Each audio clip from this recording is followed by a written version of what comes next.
welcome to my July allotment tour. If you saw my June episode, you'll know that last month it was really dry and quite hot, and this month here in Britain has been just the same, which is quite unusual for us. We've never had such a long hot summer without rain, in my memory at least. So it's been quite a challenge to keep everything watered this month. I'm watering almost every day on the plot because everything is just so dry and drooping and looking really sad still. So it's been a bit of a challenge, but on the whole I'm actually feeling really good at the minute. I'm feeling quite relaxed because all the plants are planted out, all the big jobs are done. I've completed 2 new projects on the plot.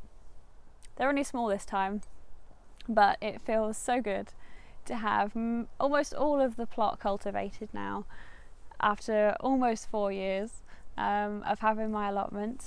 So I can finally look out at this view and just think, yeah, you know what, I've actually done it. Everything looks good and it's probably the best it's ever looked right now. So let me go show you and we'll see what's new on the plot for July. But I've just got to finish my cup of tea first. So let's go see what lurks behind the allotment gate this month.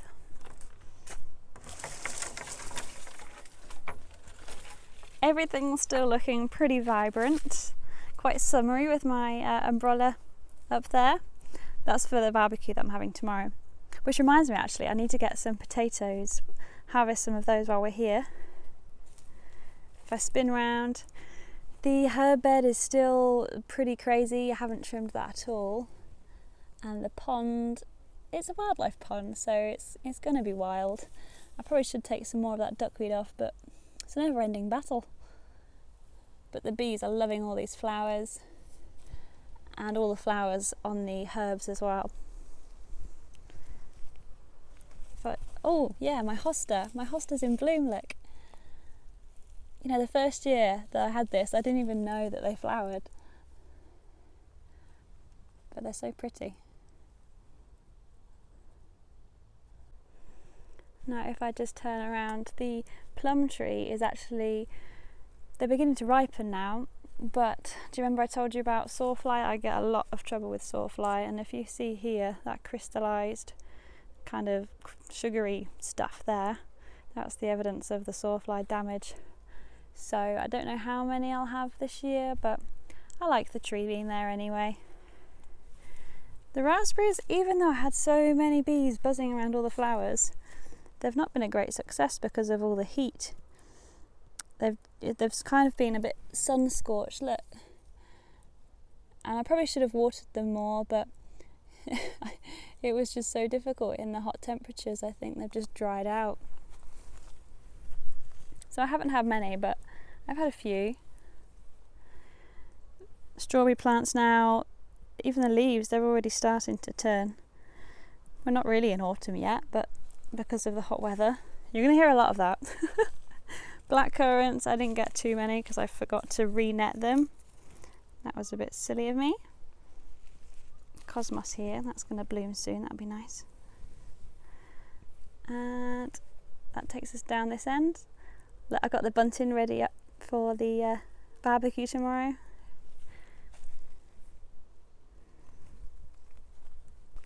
Look at the apple tree. So many apples on there, and they're getting to a good size already. And this is an Egremont russet, and it's known to be used as a cooking apple, an eating apple, and is also really good for cider.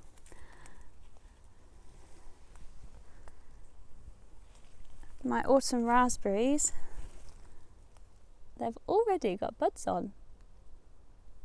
I don't think I'll have any ready yet, but I'm quite surprised. It's actually a bit earlier than before, I'm sure. I've only had these a year or two, and they've never been this tall before. I mean, this is about shoulder height now. These are all the golden ones. They're going to be really good.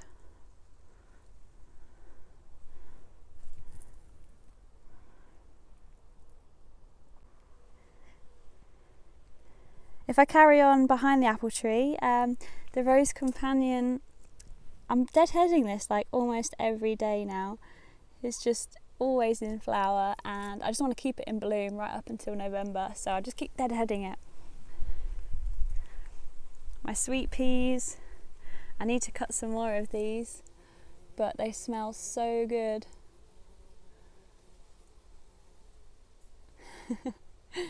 And it's my first successful year growing them, and I couldn't be happier. I've got 3 varieties here, and look, even the bees and the hoverflies are loving them.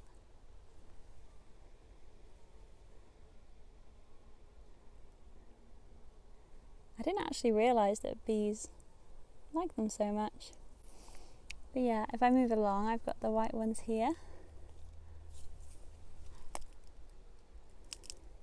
But yeah, they're just so pretty, and hopefully they'll grow all the way up to the top of the support that I made with the old hazel canes from my plot.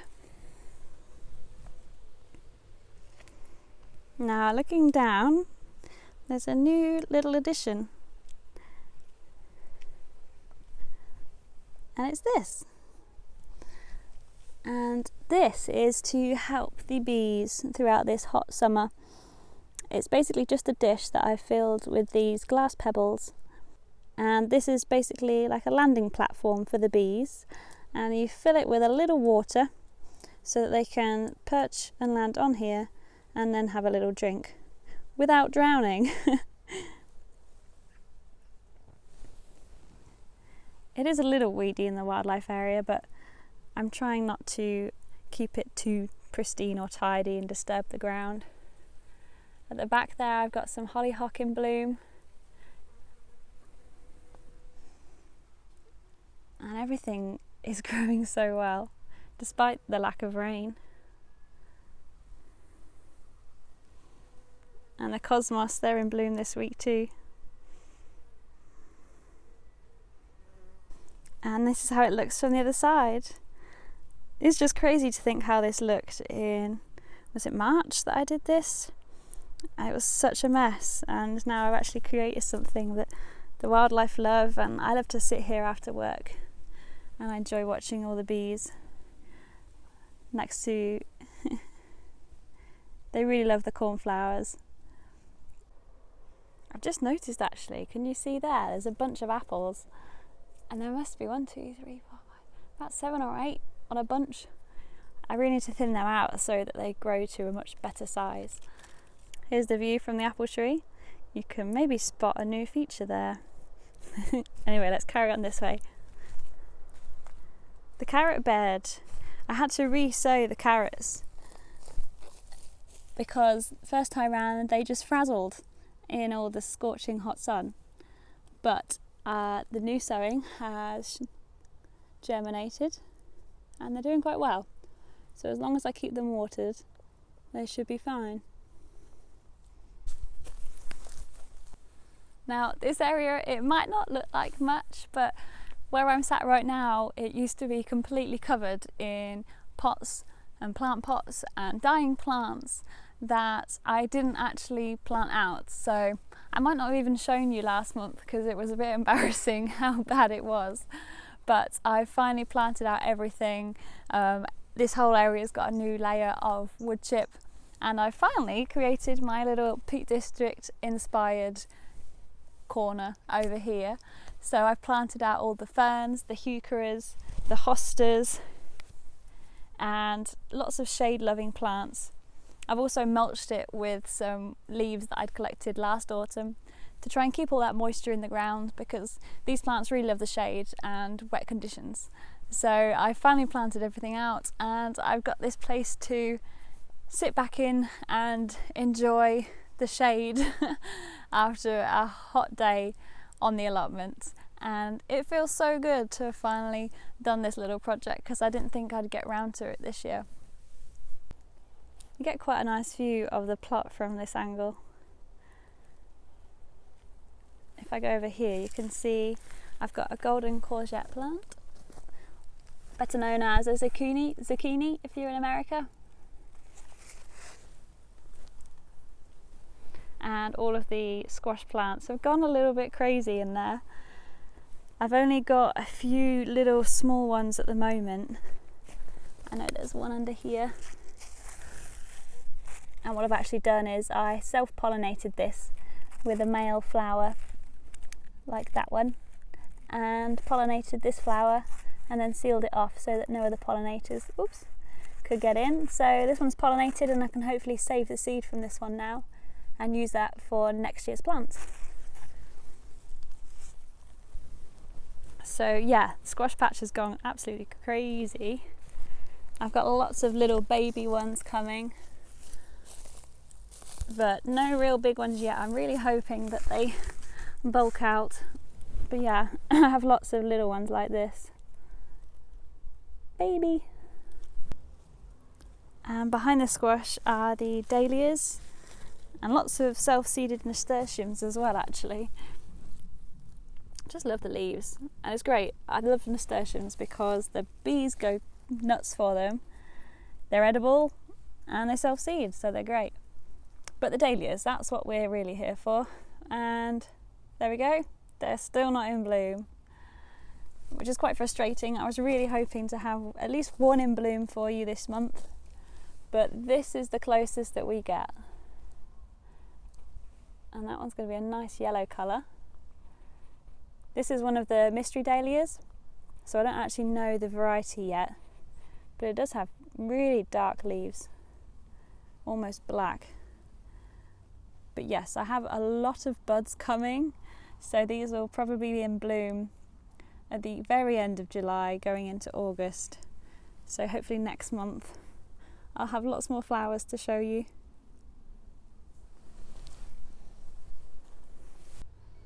Now, the potatoes have been a little bit of a failure this year. Because it's been so dry, it's been really difficult to water them, and most of the main crop are dead. They were already yellow and have already flopped over when they shouldn't be doing that until probably about September time.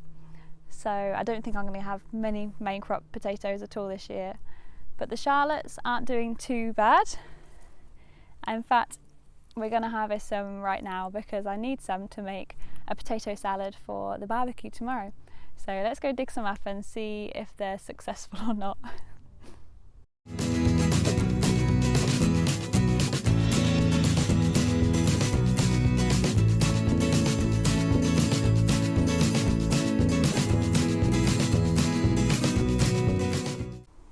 Well, I'm quite happy with that as a nice little harvest.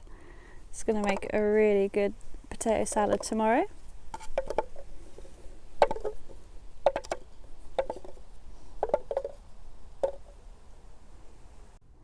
I only just sowed these about 10 days ago. These are my climbing beans, and they're a Cobra variety. So hopefully that's going to make use of the climbing frame as well. I've got over at the back here the cucumbers. They're doing really well. They are a miniature variety, but actually they're getting quite big. And they are so fresh. The purple peas are about done now. I've just picked a few more. I actually made a pea and ham soup with these, and it was really tasty. The recipe is actually on my blog if you're interested. But yeah, they're not very good for eating like a fresh pea or like a sweet pea, but when you make a soup, they are really, really good. On the other side, we've got my other courgette plant, which is the same as the one near the squash. I've already been picking quite a few of these, and actually that one there is about a perfect size, because we all know if you leave them too long, they turn into marrows. So I'll come back when I've got something to cut that stem with. I've planted out some basil. I've got the purple and green variety here, and they seem to like it out here because it's still, you know, it's quite hot. Inside the polytunnel there's something chewing on the leaves. I think it might be a flea beetle. The beetroot, I've harvested some of these, and I'm going to be pickling these at some point as well. The lettuce is looking amazing. I don't know if I've ever grown lettuce so well. This one is a variety called Fat Lazy Blonde, and it's called that because it's big and yellow, and it takes a long time to go to seed, which is why it's called lazy. So, and look at those leaves, they just look so luscious. But yeah, I'm really pleased with this. And the spinach, going to take some of this for a quiche later. So yeah, my salad bed is actually looking really good. Whereas this bed is still looking really sad. My parsnips, these are my parsnips. How pathetic are they? I mean, I don't think I'm actually going to have any parsnips this winter. Maybe 6 if I'm lucky. What I'm going to do here though is plant a lot more chard and some other late sowings that you can do this time of year. I've got some callaloo seeds as well to make the most of that space. Over here the raised bed is looking fab, but the dahlias also aren't yet in bloom. They're so close. Some of them are absolutely covered. Look, this one. They're covered in buds, but they're just not showing yet. Probably about a week away still. But they're looking really strong, really healthy. And I think the fact that I put all that manure in there has done them the world of good. So yeah, I really can't wait for them to bloom. If I spin around just a little bit, can you see the new feature? This spot has been covered in bindweed and all sorts of really tough plants and weeds to get rid of ever since I got the allotment, and I finally had enough, and I didn't think I'd get it done this year, but I've just smothered the little bank with a weed suppressant membrane and then covered it with wood chip because it was such an eyesore and it was really getting on my nerves. So I've finally done it, and I've recycled the wheelbarrow that I got here on the plot when I started, and I've planted lots of succulents. So that's just a little feature that's new for this month, but it makes the area look so much more tidy and I love it. And I made this by, basically I drilled a lot of holes in the bottom of the wheelbarrow, and then I put lots of gravel, and I made a mixture of compost with sand, grit and some pebbles to make a nice loose free draining compost, because these little guys don't like sitting in water. So trying to recreate their conditions in hot climates, so it's quite sandy, and yeah, they're hopefully going to love life in their recycled wheelbarrow. Now if we go into the polytunnel, you can already see some tomatoes there. It's a bit of a jungle. These are the Amish paste that I'll be using to make lots of pasta sauces, and they're really filling out quite nicely. I know these are going to take quite a long time to ripen though, so it's good that they've actually put on such growth already. One thing that I'm looking forward to trying this year is this biochar, and it's an organic carbon product, and I've been given this as a present, but I'm not sure if I'm going to use it all. But I've heard it's really good for improving the water retention in your soil and also for distributing the nutrients to your plants. But I need to do more research on it first, because I've heard that it can alter the pH of your soil. So it sounds like it could be a bit risky, or you've got to know how much to use. So I need to do some research first. But if you've used biochar in your garden, I'd love to know how you got on and if you think it's worth doing, because I'm still a bit unsure. Now, as for the chilies, as you can see, I've got a lot more here than I really anticipated I'd actually be growing this year. I've already got some purple cayenne peppers on the go and some of the habaneros as well. So I'm going to have quite a few chilies this year if the weather continues to be so hot. They're looking really good, and I'm feeding everything in here with a seaweed feed, and I'm doing that once a week on a Friday. I call it Feedy Friday so that I actually remember to do it. Yeah, and I'm just really looking forward to making lots of chili pastes and sauces, maybe even some powders this year as well, because I'm going to have that many to use. Just look at that view from in here. It's so tidy now. I've got my lovely wheelbarrow feature and the rockery in view, and there's no bindweed to show at all. Not yet anyway, I'm sure it'll be back. Let's go on the mound. Let's get a real high up view this time. There we are, there's my plot. It's looking great, I'm so pleased. This is the best it's ever looked.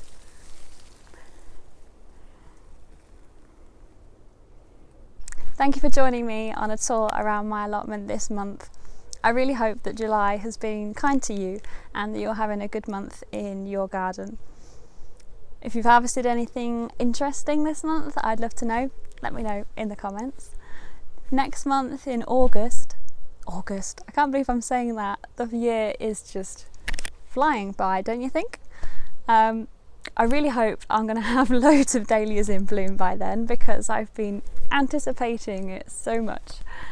Hopefully the squash will have grown to a more of a substantial size, and I'll probably be harvesting some tomatoes as well. So unless I pop up in a random video before then, I will see you next month in August for your next allotment tour. Thanks for watching.